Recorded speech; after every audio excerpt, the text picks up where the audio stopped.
ओम नमः शिवाय। श्री शिव महापुराण कोटिरुद्र संहिता अध्याय 21 भीमेश्वरनी उत्पत्ति। सुतजी बोल्या के हे ब्राह्मण गण, त्यार पछी भगवान शंकर पोताना गणोनी साथे कामरूप देशमां जईने राजानी पासे संताईने रहेवा लाग्या। राजा तो शिवना ध्यानमां संलग्न हतो।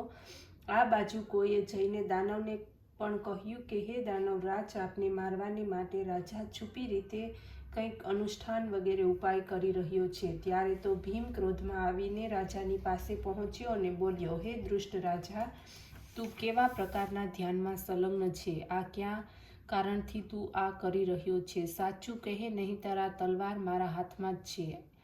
આનાથી તારો વધ નિશ્ચિત જ છે। સાચું કહીશ તો છોડી દઈશ। ત્યારે એ દૈત્યની આવા પ્રકારની વાત સાંભળીને મનમાં ને મનમાં રાજાએ શિવજીને પ્રાર્થના કરી કે હે સ્વામી, હવે મારી રક્ષા કરો, મને આપના શરણમાં જ આશ્રય છે।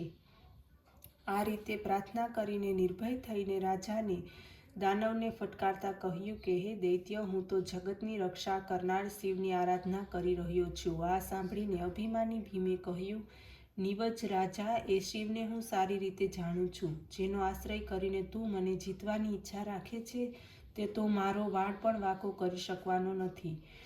એનું પૂજન આરાધન કરવાનું છોડી દે, નહીંતર તને મોટી શિક્ષા કરવામાં આવશે। ત્યારે રાજા બોલ્યો, શું હું મારા રક્ષક સ્વામીની આરાધના કરવાનું છોડી દઉં?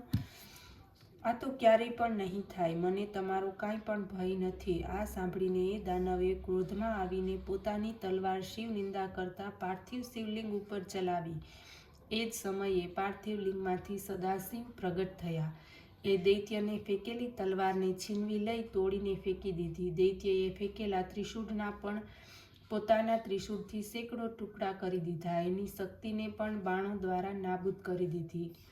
પણ આ બાજુ શિવગણોએ દાનવની સેનાની સાથે ઘોર સંગ્રામ કર્યો। એ સંગ્રામથી તો પર્વત, વન તેમજ સમુદ્રની સાથે ભૂમંડળ પણ કાપી ઉઠ્યું। ઋષિ તથા દેવતાઓ પણ આશ્ચર્યમાં પડીને વ્યાકુળ બની ઉઠ્યા। એ સમયે નારદ આવ્યા। એમણે હાથ જોડીને પ્રાર્થના કરી, હે સ્વામી, આપ અત્યંત જલ્દી આ સર્વ દૈત્યોનો વધ કરો।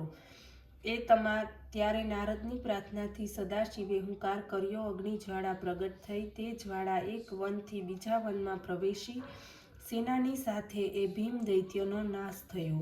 હે બ્રાહ્મણગણ, એ જ ભસ્મ દ્વારા એ વનમાં અનેક પ્રકારની ઔષધિઓ ઉત્પન્ન થઈ, જે સર્વ પ્રકારના યોગોનો નાશ કરીને મંગળ કરે છે। એના પછી ઋષિ સર્વ દેવતા ભગવાન શંકરની પાસે પહોંચ્યા અને બોલ્યા, હે નાથ, ચરાચર જગતના કલ્યાણ કરવાને માટે હંમેશને માટે આપ અહીં બિરાજો। આ પ્રાર્થનાથી શિવ ત્યાં સદાને માટે સ્થિત થયા। ત્યારથી એમનું નામ ભીમાશંકર થયું, જે જગતના દુઃખનો નાશ કરનારું છે। ઓમ નમઃ શિવાય।